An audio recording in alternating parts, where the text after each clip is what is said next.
नमस्कार, आप देख रहे हैं झारखंड जोश। रांची के प्रेस क्लब में इंडियन उपकार संस्थान इंडियन योग एसोसिएशन के तत्वाधान में 2 सत्र में राष्ट्रीय उपभोक्ता दिवस के अवसर पर साइबर क्राइम उपभोक्ता के अधिकार का विशेष सम्मेलन किया गया। साथ ही कैम्ब्रियन पब्लिक स्कूल काठीटाण के बच्चों के द्वारा ऊर्जा संरक्षण और प्रदर्शनी दिखाकर ऊर्जा बचाने हेतु जागरूक भी किया और इस सम्मेलन के माध्यम से लोगों को जागरूक करने का संकल्प भी लिया। इस कार्यक्रम के संरक्षक कुल सचिव ग्रामीण संस्थान के श्री के.डी. तिवारी ने अतिथियों का स्वागत करते हुए प्रतिभागियों को सम्मानित भी किया। क्या कुछ कहते हैं के.डी. तिवारी और संस्थान के संरक्षक, आइए देखते हैं इस वीडियो में।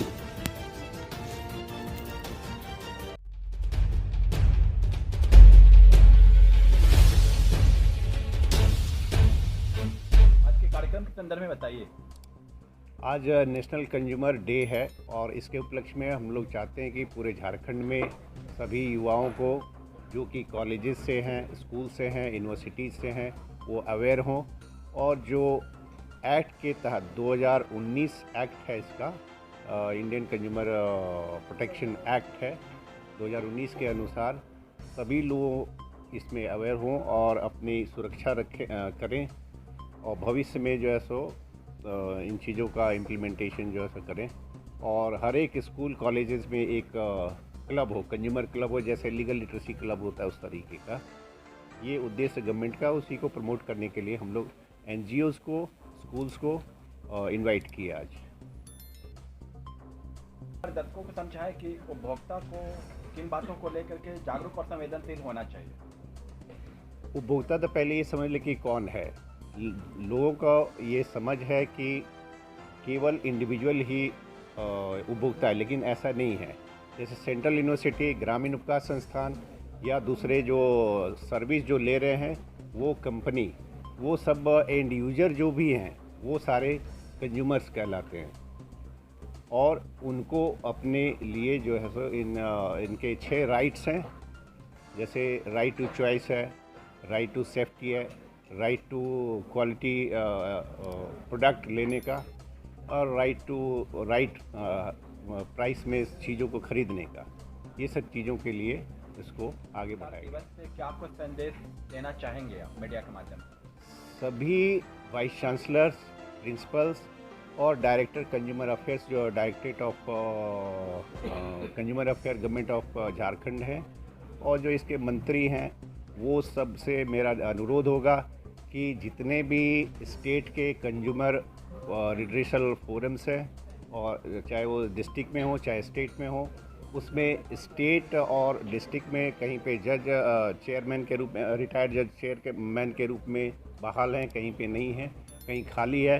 तो इससे यह बाधित हो रहा है, कंज्यूमर रिड्रेसल मैकेनिज्म जो गवर्नमेंट का है वो फेल हो रहा है। उसको आगे हम लोग इम्प्रूव करने की कोशिश करें। उपभोक्ताओं के संरक्षण और संवर्धन के लिए क्या कुछ नीति नियंताओं के द्वारा किया जाना चाहिए?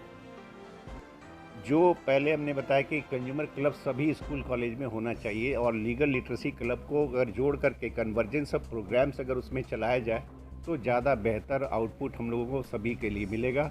और जो युवा दिग्भ्रमित हो रहे हैं वो उनको भी हम लोग योगा और दूसरे एक्टिविटी के द्वारा नियंत्रित करके और राइट डायरेक्शन में आगे उनको मोटिवेट करके आगे बढ़ा सकते हैं, ताकि हमारा राज्य भी आगे बढ़े और देश भी आगे बढ़े। इस निमित्त आपके कार्य में अब तक कहाँ तक सफलता मिल पाई? अभी तो हम यही जागरूक करने की कोशिश कर रहे हैं पिछले 3 सालों से। अब देखिए आगे क्या होता है। अभी प्रयास चल रहा है, एडवोकेसी कर रहे हैं, गवर्नमेंट को बराबर लिख रहे हैं और ये मेरा प्रयास आगे सत्कार्यों में बढ़ेगा। मीडिया से बात करने के लिए बहुत बहुत धन्यवाद। धन्यवाद। आप माननीय न्यायालय में बड़े अधिवक्ता हैं और आज राष्ट्रीय उपभोक्ता अधिकार दिवस है, जिसमें एक स्पीकर के तौर पे आप शिरकत कर रहे हैं। क्या कुछ संदेश मीडिया के माध्यम से देना चाहेंगे? देखिए, भारत सरकार कहती है जागो ग्राहक जागो। ग्राहक जाग चुका है, लेकिन बहुत अफसोस के साथ कहना पड़ता है कि हमारी झारखंड सरकार के तरफ से, मैं पॉलिटिकल नहीं बोल रहा हूँ, मैं प्रैक्टिकल बात बोल रहा हूँ, कि जितने भी उपभोक्ता फोरम हैं उसमें सफिशिएंट स्टाफ नहीं है, सफिशिएंट बेसिक सुविधा नहीं है। स्टेट कमीशन में भी वही हाल है। तो अगर ग्राहक केसेस ज़्यादा फाइल करते हैं तो उचित समय पर उनको निर्णय नहीं हो पाता है। कुछ डिस्ट्रिक्ट में बहुत तेज़ी से काम हो रहे हैं, लेकिन कुछ कुछ डिस्ट्रिक्ट बहुत स्लो है। अब रांची में ही ले लीजिए, 2011, 12, 13 के भी केसेस पेंडिंग है। तो उपभोक्ता जाग चुका है, लेकिन ऐसा उस पर जो है सो काम नहीं होता क्योंकि स्टाफ की कमी है। तो सरकार को भी चाहिए कि बेसिक इंफ्रास्ट्रक्चर जो है वो ऐसो डिस्ट्रिक्ट फोरम में भी दे। दूसरी चीज़ कि ग्राहक जो जाग चुकी है, लेकिन चीज़ है कि बहुत से ग्राहकों को ये नहीं पता है कि केस कहाँ फाइल करना है। उपभोक्ता फोरम में अभी ऑल इंडिया जुरिस्डिक्शन हो गया है। अभी कोई कंपनियां कहती है कि मेरा ऐसो जुरिस्डिक्शन भोपाल है या बॉम्बे है, वहाँ जाके केस फाइल कीजिए। नहीं, सेक्शन 34 जो कंज्यूमर प्रोटेक्शन एक्ट 2019 है, वो कहता है कि अगर उसका ब्रांच अगर आपके शहर में है तो उस ब्रांच वाले शहर में भी आप केस फाइल कर सकते हैं।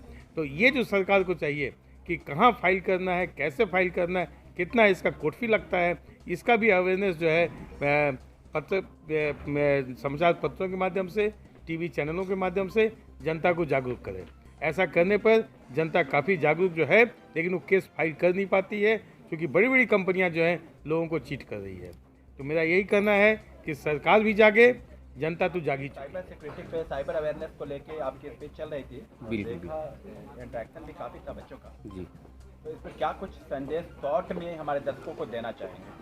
देखिए, मैं तो इसमें दो ही चीज़ बेसिकली बोलना चाहूँगा। पहला चीज़ तो ये है कि जब भी आप किसी भी वेबसाइट, किसी भी एप्लीकेशंस या किसी भी सॉफ्टवेयर को जब आप यूज़ कर रहे हैं तो पहले ये जान लें कि वो सॉफ्टवेयर कितना ऑथेंटिक है। दूसरी चीज़ ये है कि जब भी आपके ईमेल पे या किसी भी सोशल मीडिया कहीं पे भी आपको जनरली जब ऑफ़र वाली चीज़ें आती हैं तो स्पेसिफिकली ध्यान रखें कि वो किस तरह के वो एड्स आपके पास आ रहे हैं, क्योंकि सबसे ज़्यादा फाइनेंशियल फ्रॉड और ट्रैपिंग के वही मीडियम्स होते हैं। सेकंड, एक और प्रॉस्पेक्ट मैं आप लोगों को बताना चाहता हूं कि आप जब भी अपना स्मार्टफोन, लैपटॉप या कोई भी गैजेट्स किसी को शेयर कर रहे हैं तो ध्यान ये ज़रूर रखें कि सामने वाले ने क्या किसी तरह का कोई ऐप या कोई सॉफ्टवेयर आपके सिस्टम पे या लैपटॉप पे इंस्टॉल किया है या स्मार्टफोन पे इंस्टॉल किया है। बिकॉज अभी बहुत तरह के ऐसे यूटिलिटी सॉफ्टवेयर्स और एप्लीकेशंस आते हैं जो किसी ने आपके सिस्टम पर इंस्टॉल कर दिया तो आपकी प्राइवेसी उसमें से लीक हो जा रही है। नौ, पेरेंट्स के लिए मैं स्पेशली एक दो चीज़ें बताना चाहूँगा, जिसमें पहला प्रॉस्पेक्ट तो ये है कि आप अगर चाहें तो अपने बच्चों के लिए बहुत सारे आज के टाइम पे सोशल मीडिया पब्लिक प्लेटफॉर्म पे ऐसे सॉफ्टवेयर अवेलेबल है जिनको आप चिल्ड्रन प्रोटेक्शन के लिए यूज़ कर सकते हैं, जिसमें आप चाहें तो बच्चों की पूरी सोशल मीडिया क्या यूज़ करें, यूट्यूब्स में क्या चला रहे हैं, इंटरनेट पे क्या चला रहे हैं, पूरा ट्रैक कर सकते हैं। बच्चे अगर बाहर जा रहे स्मार्टफोन्स लेके तो उनकी रियल टाइम ट्रैकिंग आप कर सकते हो। जियो फेंसिंग के ऑप्शन है कि अगर आपने जियो फेंसिंग बाउंड्री कर दी है अपने बच्चे के लिए कि मेरा बच्चा अगर घर से निकल रहा है स्कूल तक ही जाए, अगर उस बाउंड्री को बियॉन्ड जाता है तो वो रियल टाइम लोकेशन पे वो जियो फेंसिंग को अगर क्रैक करके कहीं और जाता है तो उसके आपको प्रॉपर अलर्ट आते रहेंगे। तो इस तरह की चीज़ों को मैं चाहूँगा कि गार्जियन और जो हमारे दर्शक है वो यूज़ करें। और आगे मैं चाहूँगा कि हमारे दर्शक साइबर फ्रॉड के शिकार ना हो, इसके लिए जितना ज़्यादा से ज़्यादा रहे वो सजग रहें, क्योंकि आपकी एक मिस्टेक ही आपको साइबर फ्रॉड के लिए के विक्टिम बनने के लिए काफ़ी है। निरंजन, आज राष्ट्रीय उपभोक्ता अधिकार दिवस के मौके पर क्या कुछ संदेश मीडिया के माध्यम से देना चाहेंगे? देखिए, मैं भी उपभोक्ता हूं और मुझे लगता है हर एक सिटीज़न और हर एक जो ऑर्गेनाइजेशंस है उपभोक्ता है, तो हमें अपने राइट्स के बारे में सजग रहने की ज़रूरत है। अगर आप कहीं पे किसी भी पॉइंट पे अगर लैकिंग हो रही है तो आपको अलर्ट रहने की ज़रूरत है और आपको उसके लिए आवाज़ उठाने की ज़रूरत है। जो मुझे लगता है, मैं भी बहुत बार ऐसे सिचुएशंस आते हैं कि मुझे लगता है मैं ठगा महसूस कर रहा हूँ, तो मैं भी कोशिश करता हूँ कि मैं उसके लिए आवाज़ उठाऊँ। मीडिया से बात करने के लिए निरंजन बहुत बहुत धन्यवाद। ग्रामीण विकास संस्थान all India boys scout association के तत्वाधान में जो आज ये आयोजित किया गया कार्यक्रम, और इस कार्यक्रम में हमारे जो मुख्य अतिथि हैं, मैं उनका बहुत तहे दिल से शुक्रिया करता हूं, अदा करता हूं कि वो हमारे इस कार्यक्रम में आकर अपना बहुमूल्य समय दिए। और हमारे जितने भी पार्टिसिपेंट थे उनको भी मैं बहुत बहुत धन्यवाद देता हूं कि उन्होंने अपना बहुत बेशकीमती समय निकालकर यहाँ पर जो अपना समय दिए, उनके लिए भी उनको बहुत बहुत धन्यवाद। और हमारे प्रेस मीडिया भाई लोगों को भी मैं बहुत बहुत धन्यवाद देता हूँ कि उन्होंने भी आज आकर जो इस अवेयरनेस को अपने जो कवर किया है और जो इसका प्रचार प्रसार करेंगे, इसके लिए उनको बहुत बहुत धन्यवाद। और आज के इस सेशन को यहीं पे समाप्त करते हैं।